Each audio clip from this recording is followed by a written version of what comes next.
Hi, it's me again with CorelDraw Tips and Tricks, just playing around tonight. And I'm not 100% pleased with this, but it'll give you some use of tools. And the first one we're going to look at, and it's a way you can do things differently. Like if you want to make that shape, there's two trains of thought. You could do this, you could intersect it, and then you get that shape. That's one way, but I got so accustomed using the Smart Fill tool and the calculator that I'm just going to take my Smart Fill tool when I need a shape like that. And I keep forgetting I made a hotkey for S. And there's that shape. Now I'm going to left click, right click, and I am going to take the only thing that you kind of need to watch when you're doing this is I'd get my 3-point curve line or any line and make a curve. But what we do not want, you can go either direction. We do not want to rotate it and be able to intersect with that line. So I'm going to control D to make a duplicate, and I'm going to rotate this. And I'm going to rotate it that 30 degrees like I did the other one at. Whoop. Sometimes you'll get that. So we'll go 30 degrees and see I'm past 30 and my line is not there, or my line's kind of intersecting. So then what I do, see, I don't want that right there, is I'm going to just delete that line and I'm going to make a new line. So it'd almost be easier maybe to start with the 30 degrees and then do your line secondly. And I'm not on the node, I can tell. And I'm just going to see how I'm away from that line now. So now what I'm going to do is I'm going to delete this one. And I'm going to Control G to group it, Control D to duplicate it, and I'm going to rotate it that 30 degrees. Now, the reason I'm going to do this is I don't want anything overlapping. So let me see what my nudge factor is. It's 6.4. Let's make it 7. And I'm going to take the Smart Fill tool. I'm going to fill in these two shapes. We don't need this anymore. And normally I'd go to the center of the page, but I don't need to do that. Now we're going to leave the outside. You know what? Maybe I'll do it in a different color this time. Let's do, let's change that color to this light blue. Change this to light blue. But then get the interactive fill tool and just kind of play around with what you think looks cool. Maybe we'll put a little dark blue in there. Too much, so we'll come off a little bit. I think that's going to be pretty good. We just want a little bit of a tint.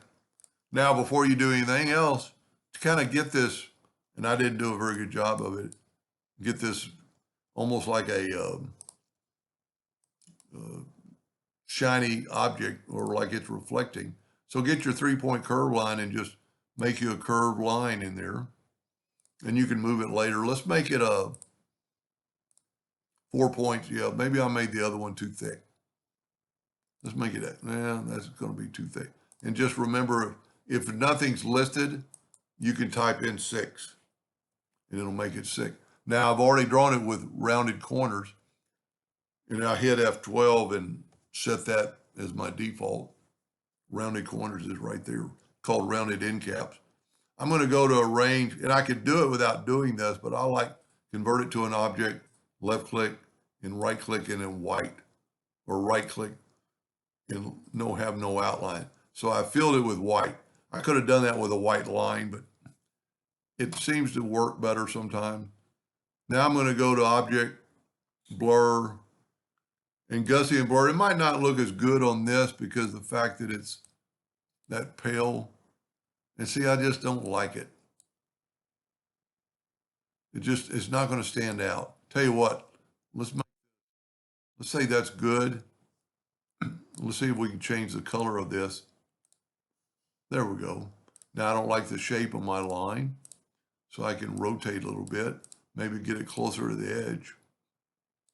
And I'm not going to say this is going to be the nicest one. Tell you what, let's do the opposite with this. Let's put blue out here and put that light blue inside. That might look pretty cool. Now, Control G to group, Control D to duplicate, double click on your rotation and put it on that node and rotate it that 30 degrees. Now see why I have that part missing? So now when I go around, somehow it's off. Control D, rotate it 60 degrees. There we go. If I did not cut out that piece, it would be overlapping there. And neither one of them, just, you get the idea. Mainly when I do videos like this is just teaches or shows off some tools. Yeah, this needs to be a little bit more fuzzy. So what we could do is just look at it, go up to group and ungroup it, get our line, and let's make it effects. In Gaussian, you can always go back to the same tool, and we're going to make it a little bit more. Yeah, that's pretty good. A lot better. Say okay. Then we could delete these. Be pretty easy to just delete them because they're grouped together. Now group this together, Control G, Control D to duplicate, and get right on that node. You see edge the node and then 30 degrees, Control D. I don't know why I'm getting that space. Control D, rotate it 60 degrees. There we go. Control D, Control D, Control D. Pretty cool effect. Hope that gave you some ideas, and thank you for watching.